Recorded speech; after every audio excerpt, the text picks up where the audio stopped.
Hello and welcome to the Peaceful Rebellion channel. Well, we are here with two very interesting people, Jill and Linda. And what did Jill and Linda do? Well, I stumbled across them, or they stumbled across me, one of the two, and we had a chat, and they worked together channeling.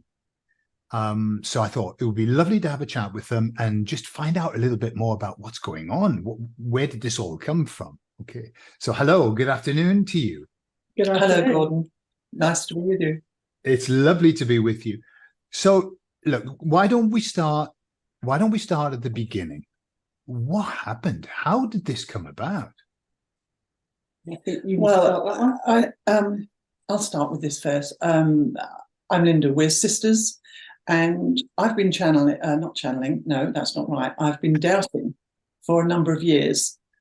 Just literally yes, no, roundabout, nothing huge. I've been talking to my higher self. It's a hugely, hugely lovely thing to do. I recommend it. It's great.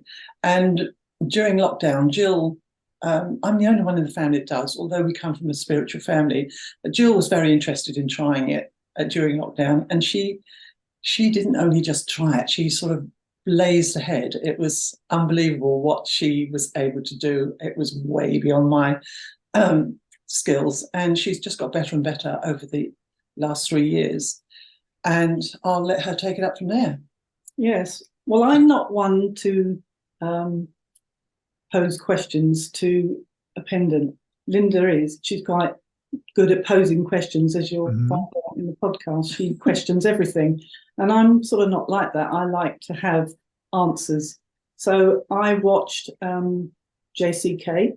Oh yes, her pendant and her higher self, and I was watching that intently, which led me on to using the charts that she uses, and I was getting a connection, and I was able to get some messages through, which was delightful. And I bring them to the family meetings that we have, and we were being opened up to a whole new realm, weren't we? It was really special, a lot of fun, and I mean, we weren't concerned about it in as much as we grew up in a spiritual family, not religious. Our mum was an amazing woman. She taught us about spirituality, not about religion. We were all christened because she thought if we all grow up, there's 6 of us, and if we all grow up and it becomes important to us, and being christened is a big thing. But she was just, we always knew that what you see is not all there is, and she was an amazing teacher. Really, she didn't throw it down our necks, but she used to do readings. She was a medium. Positive and we just thinking. used to take it all for granted that was how things were. So when Jill and I started to get involved in what Jill was able to bring through, we just couldn't believe it. It was just, it wasn't that we couldn't believe that it was possible. It was just that Jill, of all of us, had taken off in such a way that it was unbelievable, really. And it's been lovely. It's just so interesting. I'm the last person out of all of us that would have been seen to be spiritual and having a gift. I, as Linda was saying, being brought up in a spiritual family, I knew it was going on. I was interested in it, but not enough to want to dabble myself. Yeah. And I used to sit on the fence and just watch. So for me to get involved was a big thing. To this degree. Absolutely. Can I ask you a question? You've answered the question I was going to ask. I was going to say, did you ever know that you had this kind of connection gift? It was something new, yeah? What made you at that moment start? What was the motivation? Lockdown, I think. We finding ourselves, having the opportunity to come away from what was going on in the world, if you like, and concentrate on me. I was watching Linda and the connection that she was having with her higher self. And I wanted to try that for myself. I wasn't scared, I'd been brought up to it was acceptable, so it was an extension of me, and I wanted to find that out. And having that time, I was able to concentrate on that, and it just took off. It's just gone crazy. I've got this. Yes, yeah. I mean, it started when we were able to go out again. We went up to one of our relatives' birthday parties, and she invited all of her friends into a circle, and I was the starter. You know, this was my debut, and I sat there. I didn't know these people, you know, only from a party point of view, and I sat there with the pendant, and I went round the circle, and I must have brought through 25 connections. They were all pretty amazed, no more so than me. I was amazed that I was bringing that through. But I was bringing through those souls from my mum. I had a connection with my mum at that time. And mum, as far as I was concerned, my mum was bringing through those connections. Okay.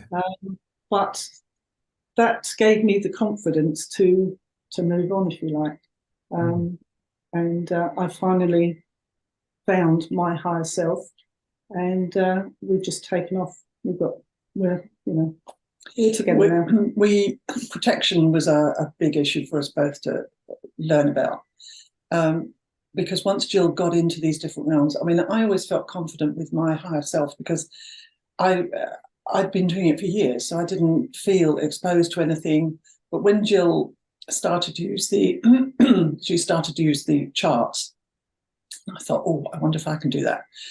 And because I'm so gobby, I didn't give it enough time to, I would be spelling the words out myself, and it didn't really work for me. And then I'd get infiltrated, and then I'd get worried about it, and then I'd stop doing it. But it was clearly something that we had to address, because I didn't need to do it in the end, actually, because Jill does it. So I don't have to worry about it. And Jill's much more, she's more relaxed and composed and listens where I don't. I tend to just blaze ahead when the message hasn't even finished coming through. I'm impatient. Sure. So how does the dynamic work then? So obviously Jill dowses, and gets the answers. And what's your part in it, Linda? My part is I'm the questioner and I'm the scribe. Or dowsing takes a long time. Sure. And so I'm sitting there with my laptop, and I'm asking questions, and I'm getting the answers. Jill's still obviously there. She interrupts at certain times, or she'll clarify something if I didn't quite get that message properly. But it works beautifully because I just sit and type up and ask questions, and then I ask for clarification. It's fabulous. We just have fun. We really do enjoy it. It's great. And of course, we can speak to our mum, our dad. We speak to all of our people that we know that have passed and would want to. Which was lovely for me, actually, because we lost our dad when I was 16. So obviously a huge part of my life has been without him. So to have that connection now has been absolutely wonderful. It's lovely. I just know he's there. Mm-hmm. Question for you then. Now, how long have you been doing this? Sort of officially, let's say. How long have you been doing this? I think we put the first podcast out in September. Yeah. Okay. Very short space of time. All right, so short.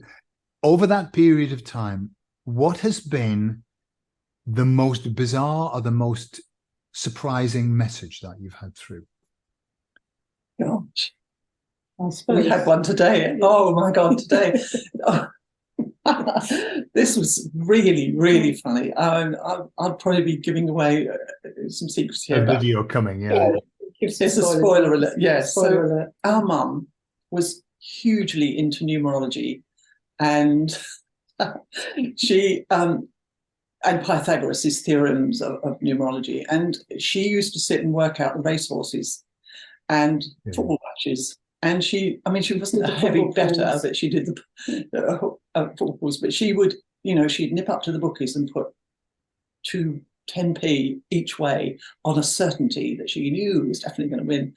And sometimes they came in and sometimes they didn't. And if they didn't, she'd say, "Oh, that was fixed. That one was fixed." And it was just so fun. It was just something that Mum did. And she, whenever I used to go around and see her, she'd say, Linda, please just come and have a look at this. Look, you've got to look at this. This is the horse. This is the jockey's number. This is his number. This is the birthday. This is the date. And I'd go, "Oh, Mum, look, Mum, honestly, I'm really not interested." She tried like the devil to get us interested in it. And anyway, that was that. So Mum passed and all of that happened. So we've now received a question from one of our viewers about numerology and Pythagoras' theorem. And we've asked that question and we've had an answer to that. And it turns out that, yes, numerology is very important and gematria and everything. And unfortunately, it's been fixed. It's what we know about it. It's been fixed. Tampered, you mean? Yes, it isn't true. It's a bit like the frequencies and the music, and that's another thing that we've been talking about. And I just happen to say that's probably why Mum's horses never came in. And the person we were speaking to that was answering said, yes, that would have been the reason. And your mum's here and she's laughing. And so we had a really funny 5 minutes there just this morning. But when you say what's the most amazing thing, we just have so much. What we put out is only a teensy little bit of. Sure. Okay, so question, Jill, why you? Why have you been selected? I ask myself that question all the time, and I don't know is the answer to that.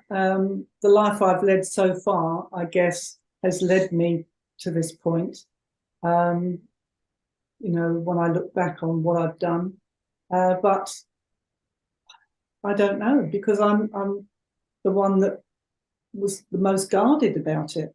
Sure. Within the family. Our brother is very spiritual. He did psychometry, he's psychic.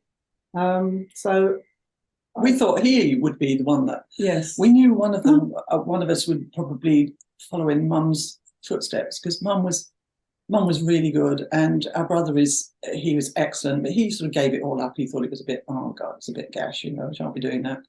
And so it wasn't really a thing in our family once Mum passed. And it was only when I think I started dowsing in 2012.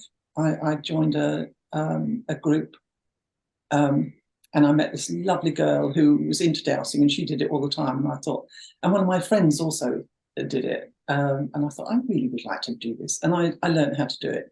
But I was the only one really that was doing it until lockdown, until Jill just came in with this incredible gift. And it is a gift, isn't it? It is amazing. Sure. And it's just lovely to be able to ask questions. We thought that this would be really useful for people to ask, and I think you were sort of directed to do that. But I came up with this idea of how would we, what is the offering? What is going to happen? Mm-hmm. And I thought, how about if we put it out there that if you want to ask any questions about where we are, where we're going, what's happened, what's the truth, and it is a bit risky, because we are obviously going to get, as if this gets to be more of a thing, people are going to ask some really serious questions. We have to take into account families of people who have passed, but their families are still alive, and we do try and do that, because it's, there are people in the public who were very prominent, but their families weren't. They were the person, and to start saying, well, you can contact this person and we can ask this, and this is what they're now saying, can be very very spooky for a lot of people, and also challenging as well for us. So we're being guided, though, that what we're asking, we put out what they're asking us to put out, and no more. Obviously, Linda likes to question a little bit more on what we get. We hold that back, because that's not for the public, but we'll provide the answer that we're guided to give, and no more, because that has been censored for all of those reasons of protection. And it's lovely as well, because sometimes a message will come through and I think, if I heard that, I'd be a bit concerned. What does this mean? People have got a different understanding of that. So, and I ask, can I say this? Can I change that to read this? Are you happy that that goes out? And as long as it doesn't change the context or the answer, but it just puts it in parlance that people would resonate with. Yeah. And it gets approval. We don't put anything out that hasn't been approved. There was the the Ra language, wasn't there, that you questioned Yes, as well, because so- that's different in the Law of One. I've read the book myself, but books Linda has, and the language is very different to how I'm channeling the words that are coming through. But it's, that was addressed. Yeah. So we're of this time now, and I'm a new channel. Okay, excellent. So, right, so you've been channeling for a while and asking. I mean, I've listened to your videos and the questions that get asked, and you get the questions from your viewers. Where do you think we are right now in terms of where humankind is? Where are we? Well, that's interesting, isn't it? Oh, I'll make a note of that. No, I think we are coming out of something horrendous, and I think the more that we know about it, I mean, we are truth seekers. We've always been on the. We're not people who watch the mainstream. We're completely not in that camp anymore. And so when you look at what has happened, and certainly some of the things we're into now, and we're asking questions, and if anything, I suppose I get more and more upset about how awful it's been that we didn't know how enslaved we were and what our potential was, and hopefully is now. And what also freaks me out is when people say it's your fault, you did it, you let all this happen, and we didn't. My mum and dad didn't know what, when they registered us at birth, they didn't know what was happening, and their parents didn't either, and nobody did. We haven't got a cat and house chance, really, if you think about it. Now we are having the scales peeled back. We can see what has actually gone on, but did we have a chance? I don't know. I don't know how we did it. They were so devious and they were so skillful at what they did and are still doing. And I feel very, I feel very humbled and upset for the human race, really, because we have had such a hell of a time for such a long time. And I'm optimistic about the future because so many of us are waking up. Sure. We only get hopeful messages through. So, we do, yeah. And I suppose us coming out now is to bring that hope to humanity.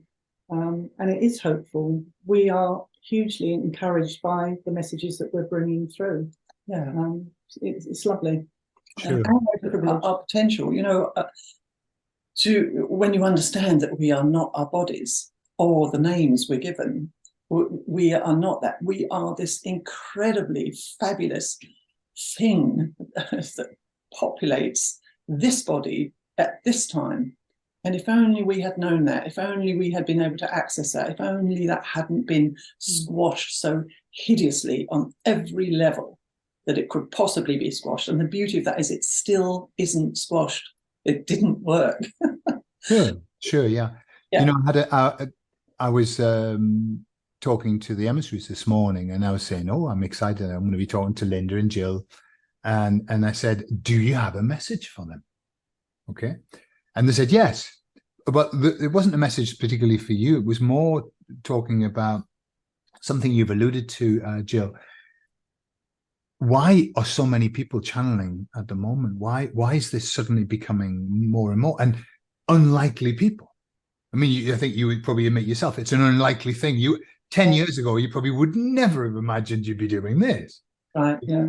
10 years ago, I would never have imagined that I'd be going on video saying, I am channeling a group of light beings, It's just something that's happening, and more people are doing that. And the emissary said this morning, it's because of, we are here, you are here, to help with that third step in the awakening. I don't know if you've heard me talk. The emissaries talk about 3 steps of awakening. Awakening to the world, which is what's happening to many, many people now. But once we've awakened to the world, then we have to awaken to ourselves and start realizing how we've got to take care of ourselves in this. And then the world has less importance. Like you said yourself, you've stepped out of that world. That world's not interesting. And then the last step, which is what the emissary said that you were helping with, is the return. It's waking up to God again, waking up to who we are, remembering who we are. Yeah. And I think that's why we're here. We're kind of, they are helping us to lead the way in the journey that we've got to go, which is helping people to remember what we are. We're not this. No. Yeah. The other thing, Gordon, is the energy on the planet is changing. So, the whole thing is lifting up. So, I always envisage the consciousness, if you like, or human development as the chakras in the body. And we're moving into the fifth dimension, which is the love vibration. And we've come from, if you think of the lower levels of the chakra system and what is important in those and what development goes on within those chakras. And here we are raising ourselves up because the planet is also, she's got chakras and she's moving up. And we're on her planet. We're like fleas on a dog's back, as somebody once said, and we will be going with her or not, depending on what our journey is and what our purpose is, and it just all feels so natural. None of what we're doing is, oh my God, this is spooky, jeepers. We're working with it. We're enjoying it. It's so lovely, and there's some challenges and good. That's what life is like anyway. But it's, I think the energy as well as this stuff. You're perfectly, your emissaries have got it in one, I think. Sure. And so next question then, if you've described where we are, all right, on the brink of something, coming out of something horrible and on the brink of something better, where are we going to? Where are we going?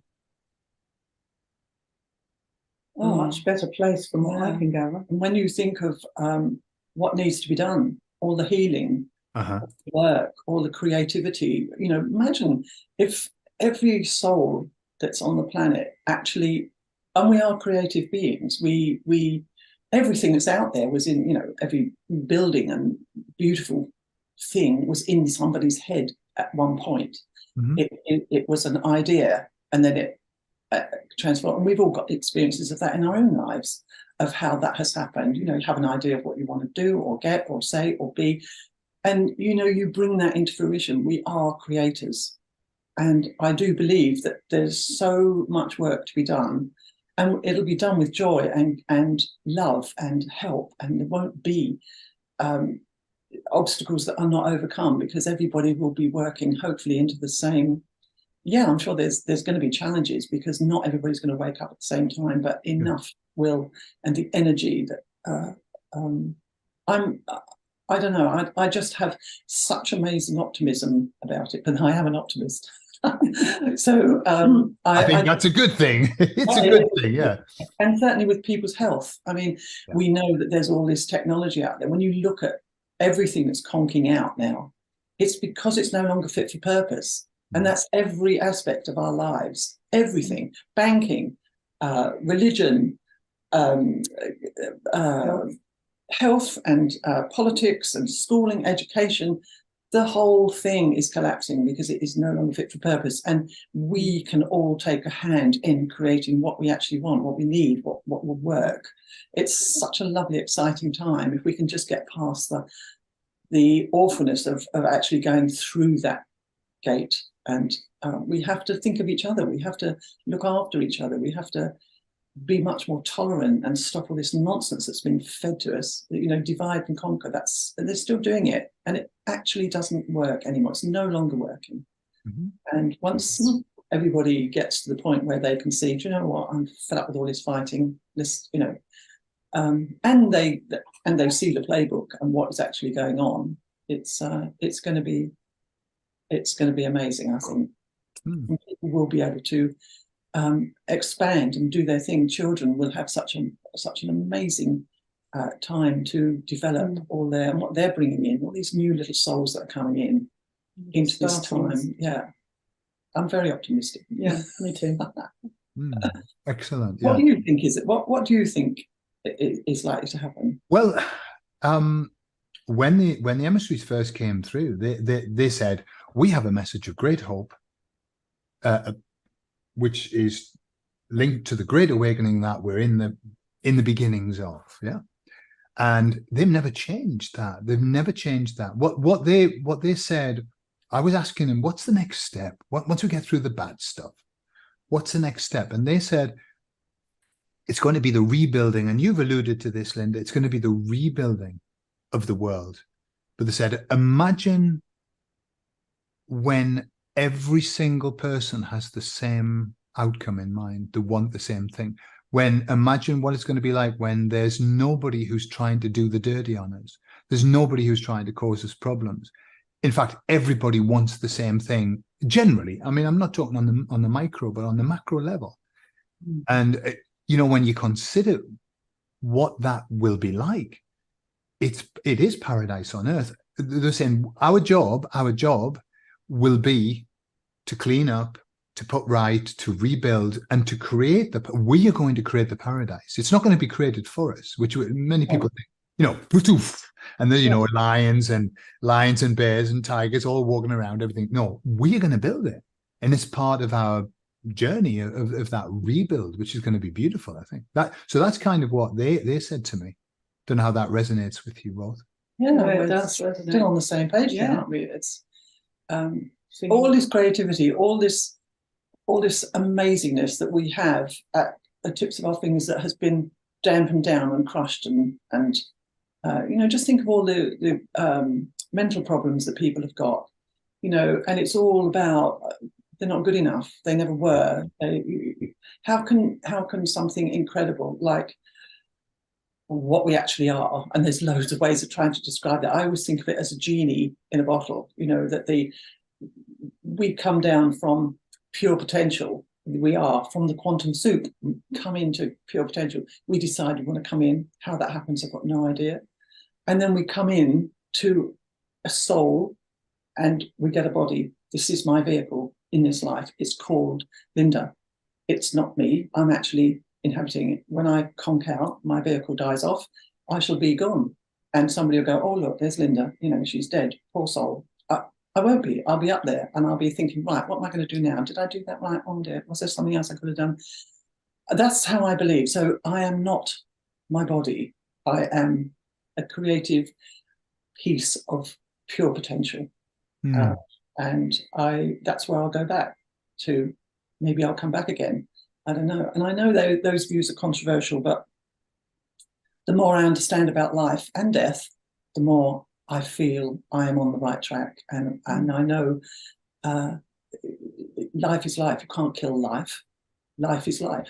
And we are having that endorsed as well, aren't we? Yeah, absolutely. We're bringing in. Yeah. We are being told that. Yeah.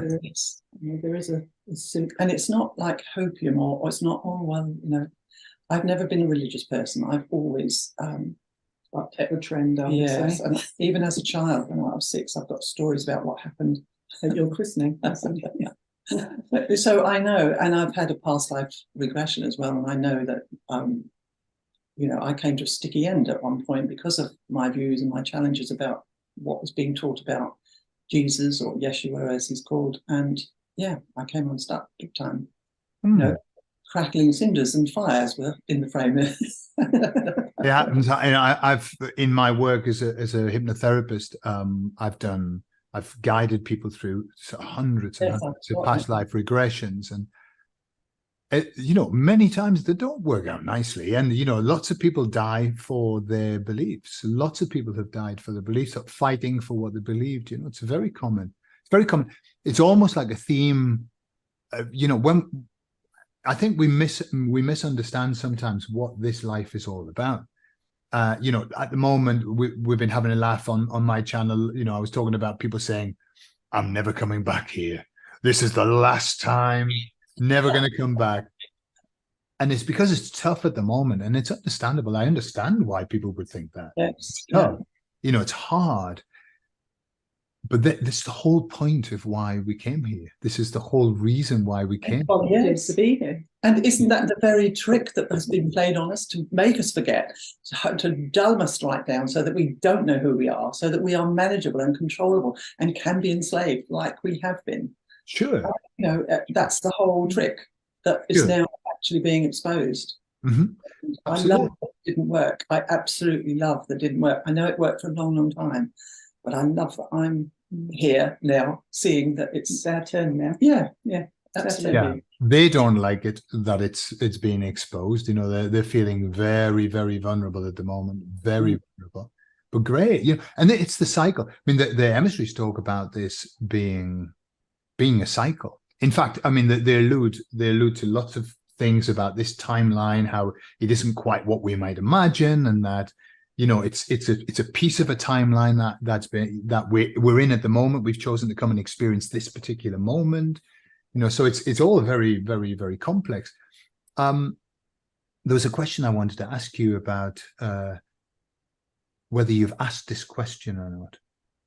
And it's gone from my mind now. It'll come back to me. It'll come back to me. So where do you think this gift is going to take you? What's going to happen with this? Well, I suppose that depends on the viewership and the questions we get.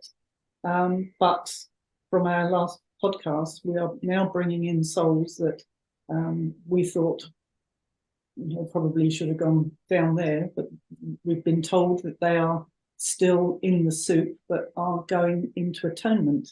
So they are paying for their sins, if you like, atoning for their sins, and we are giving them the opportunity by doing the podcast to use that to say sorry for what they've done.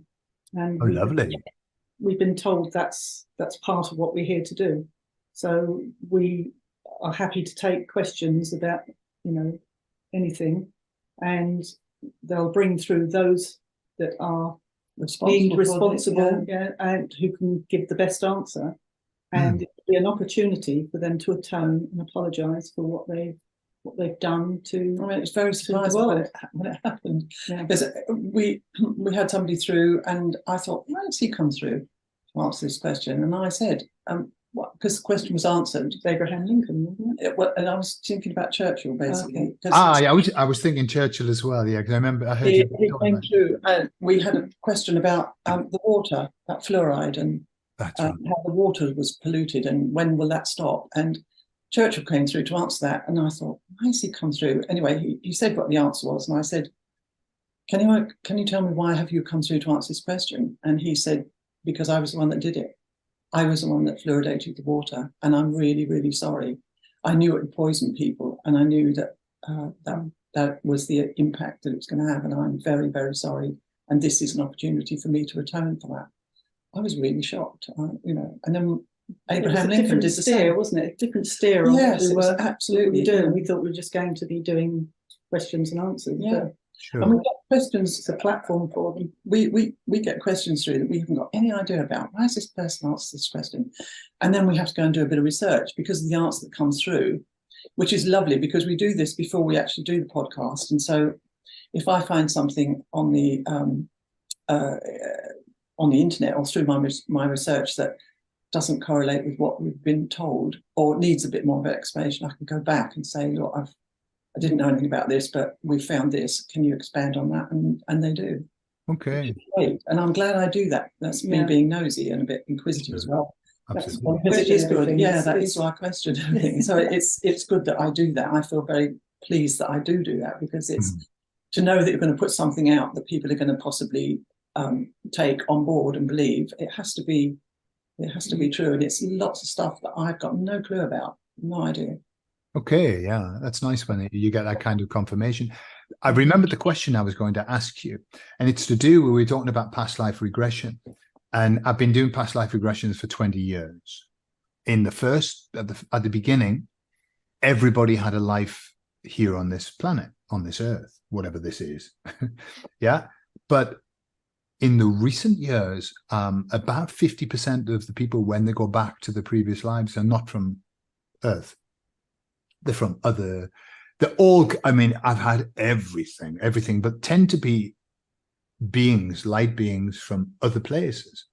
So my understanding when I've been talking to the higher selves is that we needed some reinforcements because it wasn't going very well. You know, when you were talking about before, they really were, they really did have us suppressed. Yeah. And so they had to bring in some reinforcements to lift the energy. And the job of these beings from other places is just to come here and just lift the energy. They don't actually have to do anything, But Yes. my question was, I don't know, have you asked that ever, or has anything like that come through? And if not, could you do that in the future? Could you ask? Yeah, I think we probably could. I mean, my understanding of help from other entities or other beings is that they can help us if we have problems from outside that is actually caused by other entities that are not necessarily from this particular planet. But if we've done it ourselves, if it's been a human mess made and caused problems for the human beings, then we have to clear that up ourselves. We have to be aware of it and we have to clear it up. But if those people who have done bad things have actually had help from other beings from elsewhere, then we can have help. And there are all sorts of beings out there now, alliances and federations and off-world stuff that is helping with this clear up. But they can only go as far as the infiltration from other beings is concerned. We have to then sort it out ourselves. Is that the sort of thing that you were living? I was talking more about, there was part of the plan. The plan wasn't going. The plan to move toward this paradise, wasn't working. And so we got volunteers that came to Earth that weren't originally in this karmic cycle. They said, yeah, we'll volunteer and we'll come. So that's all. I was wondering whether is that what you're that kind of thing. You get these people. I mean, you'll hear it endlessly. People saying, I don't know why I'm here. I don't belong to this earth. I'm not part of this earth. Lots of people committing suicide who just can't manage it. They came here because of love, but they get here and go, oh, this is too hard. Can't do this, because they're not accustomed to the heaviness of Earth's vibration. That's all. So yeah, like star seeds, the ones that have been brought down. Come on, help us with this. Yeah. I've actually been told that I'm a Pleiadian starseed. Okay. So, that came through fairly early on. So that could be another reason why you've opened up this skill that you must have had, but that came out once you had opened it up. It had, yeah. Probably the timing is I don't know. We've never got to the bottom of that, but I know. I mean, obviously, there's been beings here before. Valiant Thor, the stranger in the Pentagon. And people, there are other people out there who are talking to and dealing with Eleanor Danan, for instance. So she's so they have yourself actually, Gordon. You have beings that you're talking to, and I suppose you're talking about in your work. You're finding this with people who are here. In past life regressions, half of the people now are saying that they're not from Earth. This is the first time they've been here. And are you confirming that? Are you able to confirm that when you're doing your work? Well, yeah, it comes through, because what would happen? People would always go back to a life on Earth. I'm in Ireland. I'm an Indian. I'm whatever. Yeah. And then suddenly people are going, well, actually, I'm an angel that's protecting Atlantis, and I'm this and I'm that, and light beings. I'm just a ball of light, and this happens a lot. So it's kind of like. And when I questioned their higher selves, the higher self said, yes, they were asked to come here to help because Earth needed help. I think Dolores Cannon, she's hugely into all of that, isn't she? Mm-hmm. Sure. Her writings are all about beings that are here and the waves of different waves of beings that have come here to help. Mm-hmm. A hugely important time, definitely, to be alive. She's there to help us. At time, yeah, she's been through. Oh, right, lovely. What did she have to say? I don't remember now, but she's definitely there if we need to tap into her knowledge in the future. So, did you ask Linda? Have you asked where you were from? Are you from Earth or from another planet? No, I think I am from. Well, I think we've been told that we are Pleiadians. Both of you, yeah. Yeah. But I've had several interactions with previous events in my previous lives, and whenever something happens, I'm told that that goes back to a life. Just recently, I've got something that supposedly happened when I was a soldier in the Boer War, and that it was an injury I sustained, and it's now causing me a problem. Yeah. And it's so funny because we have a lovely friend who is a herbalist, and she's very spiritual, and she's almost like our GP, really. We tend to go to her when things are not right. And she checked this out for me. She came to see us, and I said, "Oh, just have a look at my knee, it's being a problem."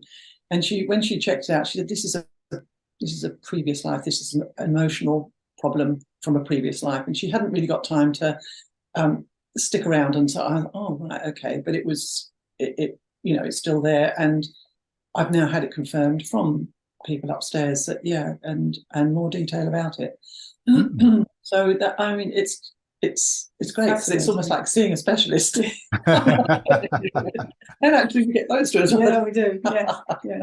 Well, you do. Yeah, it's just, this is such an amazing journey, Gordon. It's so interesting as well. It's exciting. Yeah, it's lovely. We just don't know who's going to come through. We have concerts. And we have... Yes, on a Saturday evening, I don't have the television on, and I'm bringing through Beethoven, Elgar, Mozart, you name it, and I'm playing them songs from the internet, and they're channeling, listening through me. Because they actually, we didn't know this, but they don't have access to their music. Oh, they're gone. They can only hear it if they've channeled in to somebody, and they have access, because it's in this dimension. It's in this, and they're done with it. Once they've left this plane, they're done with it. So they go up there. So being able to channel them, I'm able to play their music for them, and I've got a waiting room up there, and they're all waiting to, can I be next? It's quite funny. Is this too weird, do you think? I think this might be a bit too weird. But it's lovely, it's lovely. For our audience, nothing is too weird.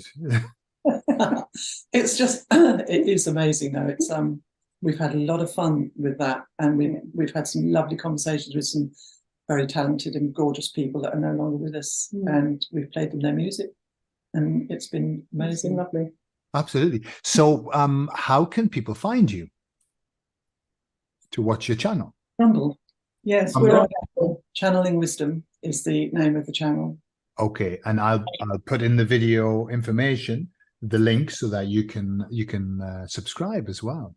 And we invite people to ask questions, and we'll just do our best to get them answered. Yeah, have a look and see if you have any question you would like to bring to the table.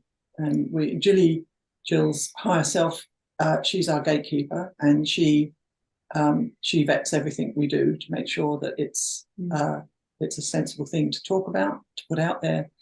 And if it isn't, she'll say, and she puts in all the protections as well. So we just ask really that you think about the questions you're asking, so that we can all learn from the answer. Yes. We don't tend to put personal questions on there. Sure. Or personal readings, really. Yeah. That's something else Jill's been asked about, but that channel isn't, this Rumble channel is not for that purpose. No. Is it something you would consider, as something extra to do personal readings for people? Yes, I don't mind offering that out. Okay. I have done. I've done a few readings, personal readings for people. Lovely. But, and they are personal. I don't get involved in those as well. So okay. They would be totally personal. Yeah. Just let me know in the link below, and contact me.